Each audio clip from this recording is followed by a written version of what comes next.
Bonjour à tous, que la paix soit avec vous. Donc du coup, je vais parler d'un sujet qui est assez intéressant pour certaines personnes qui justement ne sont pas des pros théologie, tout ça. Et ce sujet concerne aussi ceux qui considèrent qu'ils sont dans la profondeur de la théologie et qui,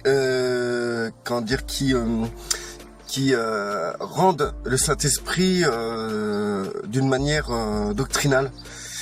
Et qui en parle d'une manière qui est assez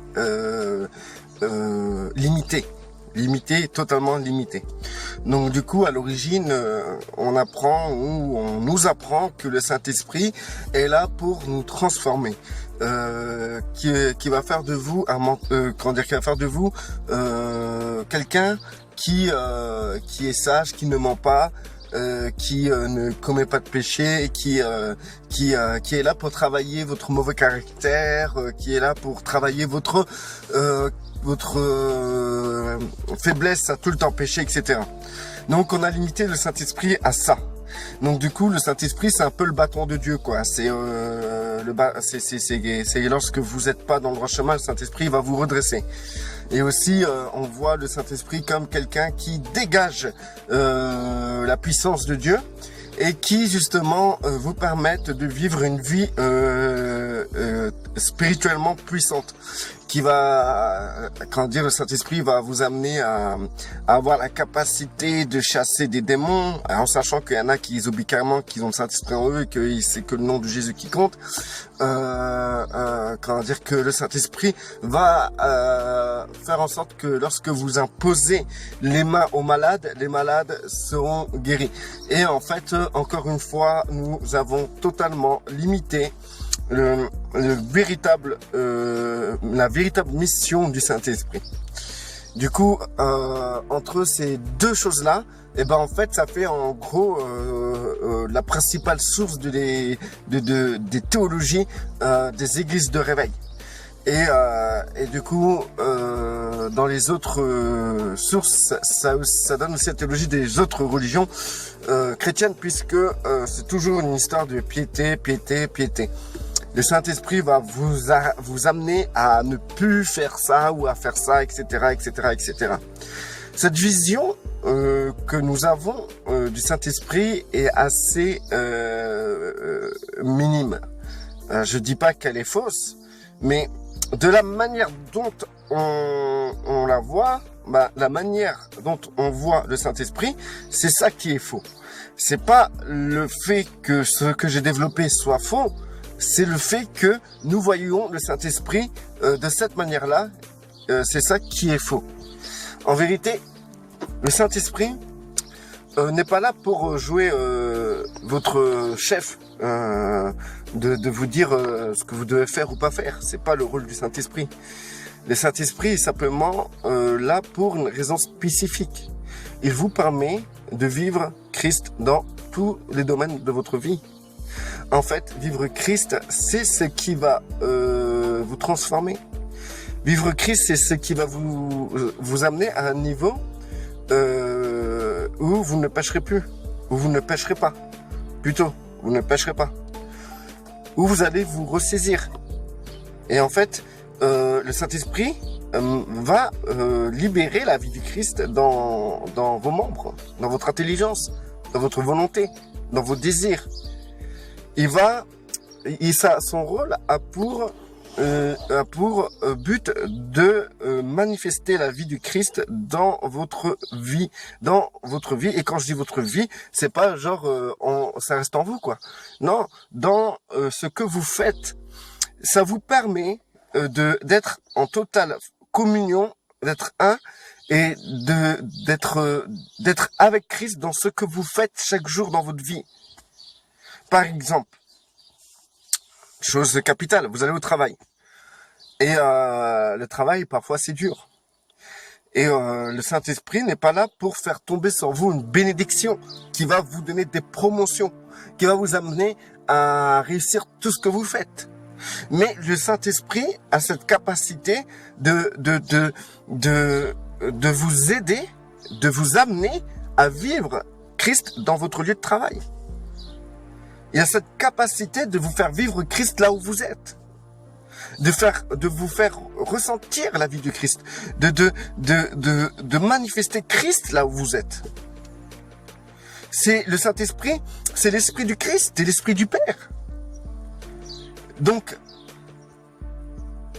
le but principal, c'est de manifester Christ et le Père dans tous les domaines de votre vie, à travers vous. Par exemple, je vais donner un autre exemple. Imaginez-vous, nous sommes vraiment... par exemple, on va donner l'exemple d'un esprit méchant, d'un esprit pervers, méchant, d'accord? Donc, imaginez-vous, cet esprit méchant fusionne avec votre âme. Il arrive, paf, l'esprit se colle sur votre âme. Il n'aura pas d'effet immédiat. Il devra s'installer sur votre âme. Il va devoir prendre le contrôle sur certaines parties de votre âme, sur l'intelligence, la volonté, le désir ou les émotions. Et du coup, cet esprit, lorsqu'il prendra emprise sur vos émotions et aussi sur votre intelligence, partout où vous allez, il se peut que vous manifesterez les caractéristiques de cet esprit mauvais. Par exemple, si c'est un esprit de colère, par exemple, qui manifeste la colère, sa nature c'est la colère, et ben lorsqu'il va prendre possession, pas possession, mais lorsqu'il va prendre le contrôle de vos émotions, et lorsqu'il va prendre le contrôle de votre intelligence, et ben en fait là où vous serez, il va créer des émotions de nervosité, de colère, partout où vous êtes, dans votre travail, avec votre famille, en vacances, partout. Et il va aussi, dans votre intelligence, vous amener à voir les choses d'une manière colérique. Dans ces cas-là, l'esprit joue son rôle. Son rôle, c'est de manifester sa nature, qui est la colère. Et cette nature, vous la manifestez partout où vous êtes. Cet esprit n'est pas là pour vous enseigner la colère. Il est là pour manifester sa nature de colère. Et vous pouvez, par exemple, dans votre lieu de travail, résister à cette nature-là, vous dire je ne dois pas me mettre en colère, et vous allez avoir une lutte dans vos émotions et dans vos manières de réfléchir. En citant les versets de la Bible, mais c'est toujours en tension, toujours en tension. C'est toujours en tension, elle est toujours là. Pour être libéré de cela, il faut bien sûr chasser cet esprit de colère. La tension tombera direct. Vous vous mettrez en colère lorsque vous devez vous mettre en colère. Et non, parce qu'il y a une nature de colère qui s'est installée en vous et qui se manifeste partout où vous êtes. Et que vous devez à chaque fois contenir. Et ben, en fait, l'Esprit Saint, excusez-moi de faire cette comparaison, mais pour expliquer des choses spirituelles, rien que tel de parler de choses spirituelles, hein, et ben, en fait, l'Esprit Saint est en vous. Il a fusionné avec votre esprit. Mais le problème, c'est que il faut que votre esprit puisse prendre l'ascendant sur votre âme, sur votre volonté, sur vos émotions, sur votre intelligence. Et pour cela, il faut déjà comprendre le rôle du Saint-Esprit en vous. Si vous dites oui, depuis que j'ai le Saint-Esprit, j'ai arrêté de fumer, j'ai arrêté de boire, j'ai arrêté de faire ça, j'ai arrêté de faire ça, dites-vous que les gens qui n'ont pas le Saint-Esprit peuvent faire tout ça. Mais ce que les gens ne peuvent pas faire sans le Saint-Esprit, ils ne peuvent pas manifester la nature du Christ. Ça, ils ne peuvent pas. Et ça, c'est des choses que vous pouvez le faire. Et manifester la nature du Christ n'est pas dans l'absolu fait de ne plus se mettre en colère, de ne plus boire, de ne plus fumer. Parce que Dieu est amour. Christ est amour. Sa nature est l'amour. Donc, vous pouvez avoir la capacité de comprendre déjà cette importance d'avoir le Saint-Esprit en vous qui a pour but de vouloir manifester la nature du Christ partout où vous êtes, dans vos émotions, dans votre intelligence et dans votre volonté. Pour libérer ça, il faut déjà comprendre le rôle du Saint-Esprit. Pour cela, il faut s'intéresser, se tourner vers le Saint-Esprit, se tourner vers Christ et le Père par notre intelligence. Et ainsi, le Saint-Esprit vous enseignera dans votre intelligence toutes choses. Comment se manifester sa nature, la nature du Christ. Émotionnellement, vous devez manifester la nature du Christ dans vos émotions. Et donc, pour cela, il faut tourner votre cœur vers le Père, vers le Christ, vers le Saint-Esprit. Dans tous les domaines de votre vie, dans tout ce que vous faites, dans votre travail, dans tout. Et ensuite, il faut aussi tourner notre volonté vers le Père, le Fils et le Saint-Esprit pour que nous puissions avoir cette capacité de chercher, de vouloir sa volonté et de s'y soumettre. De soumettre notre volonté à sa volonté, de soumettre nos émotions à ses émotions, de soumettre notre intelligence à son intelligence.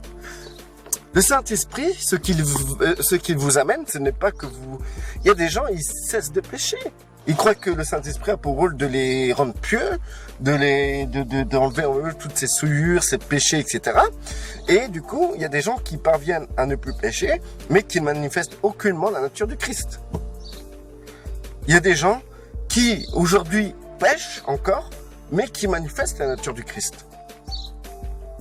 Parce que la nature du Christ n'est pas le manger et le boire, ni le péché et le non-péché. La nature du Christ est une identité. Comme je vous ai montré avec l'esprit de colère, celui qui libère cet esprit de colère aura pour comportement la colère. Et parce que la colère aura pris l'ascendance sur ses émotions, sur son intelligence, sur sa volonté. Et cette colère qui prend l'ascendance sur la volonté, sur ce que je n'ai pas dit, il va vouloir frapper. Il va frapper les gens, il va frapper les murs, il va frapper, il va secouer les gens, il va parler mal aux gens. Il aura une volonté, sa volonté sera pliée à la volonté de cet esprit de colère, et ça sera des réactions de colère. Donc, dites-vous que le Saint-Esprit a pour le simple rôle et simple but dans votre vie de vouloir que vous viviez Christ, et non que vous arrêtez de pécher. Évidemment, lorsque vous allez vivre Christ, ça se fait pas comme ça. Ça demande du temps. Ça demande déjà la compréhension de cette chose. Et ensuite, quand vous avez la compréhension, ça demande une mise en pratique, une collaboration avec le Saint-Esprit. Donc, il faut une vie de prière. Et donc, tout ça, ça demande du temps à se débloquer. Et donc, lorsque ça sera débloqué de plus en plus, de moins en moins, vous allez pécher. Puisque si vous pratiquez, si vous êtes Christ, si Christ se manifeste, si la nature du Christ a pris l'ascendant sur votre volonté, votre intelligence et vos émotions de plus en plus, de moins en moins, vous aurez la capacité de pratiquer le péché. Puisque votre volonté sera tournée, sera la volonté du Père. Votre émotion sera les émotions du Père. Et votre intelligence sera l'intelligence du Père. Donc dans ces cas-là, plus vous grandissez dans ça, plus vous allez avoir la capacité de marcher selon le Père. Et puisque vous marchez selon le Père, votre marche sera sans péché. Mais si vous faites les choses à l'envers, vous cherchez déjà à ne plus pécher, à plus faire ça, à plus faire ça, à plus faire ça. Ce que vous obtiendrez, ça sera simplement une vie de piété sans force. Ça m'a toujours bloqué ce verset de Paul lorsqu'il dit, lorsqu'il parle de la piété sans force. C'est ça la piété sans force. La force, c'est manifester l'identité du Christ, c'est manifester Christ partout où nous sommes. Quand vous êtes au travail, par exemple, tournez votre intelligence vers le Père, tout en faisant votre travail, bien sûr. Tournez vos émotions vers le Père. Dès que vos émotions sont désorientées dans votre milieu de travail, chose qui se passe tout le temps, et ben dans ces cas-là, recherchez cet équilibre émotionnel en puisant dans le Saint-Esprit, c'est-à-dire en vous tournant vers le Père. En disant, Seigneur, moi je veux ressentir que des émotions pour toi. Je veux que mes émotions se soumettent à toi, se soumettent au Christ. Je ne veux pas ressentir des émotions qui appartiennent à ce monde. Seigneur, remplis-moi de ta joie. C'est se tourner, c'est se soumettre vos émotions à l'esprit, au Saint-Esprit. Comme les gens qui ont l'esprit de colère soumettent leurs émotions à l'esprit de colère. C'est pour ça que leurs émotions sont tout le temps nerveuses, colériques. Et pareil pour votre volonté. Vous avez la volonté au travail, vous pouvez tourner votre volonté vers le Père tout en étant au travail. Et c'est ça, cette capacité que nous avons grâce au Saint-Esprit. C'est que nous avons la capacité de soumettre notre âme à Christ. Pour que notre âme manifeste les caractéristiques du Christ. Et c'est pas chose facile. Il est facile d'arrêter de fumer. Il est facile d'arrêter de boire. Il est facile d'arrêter de pécher. Mais manifester les caractéristiques du Christ. Manifester Christ. Partout où vous êtes, même quand vous faites la vaisselle. C'est très dur ça. Parce que ça demande une discipline. Ça demande du temps, de la patience. Commencez aujourd'hui. Gagnez du temps. Gagnez du temps. Et vous remercierez vous-même dans 10 ans en disant, ouais, heureusement que j'ai commencé aujourd'hui. Sinon, qu'est-ce que ça aurait donné si j'aurais entendu un mois encore? Parce que chaque jour suffit sa peine. Et chaque jour, Dieu vous demande de libérer Christ dans tout ce que vous faites. Dans toutes vos conversations, même avec les autres. Tournez-vous vers le Père et Christ, c'est comme ça qu'on les libère. Dans tout ce que vous faites. Concentrez-vous à faire ça toute une journée. Et demain, faites mieux. Et après-demain, faites encore plus mieux. Restez bénis, restez forts, restez patients. Et ça demande énormément de patience. Je vous le promets, ça demande énormément de patience. Restez bénis.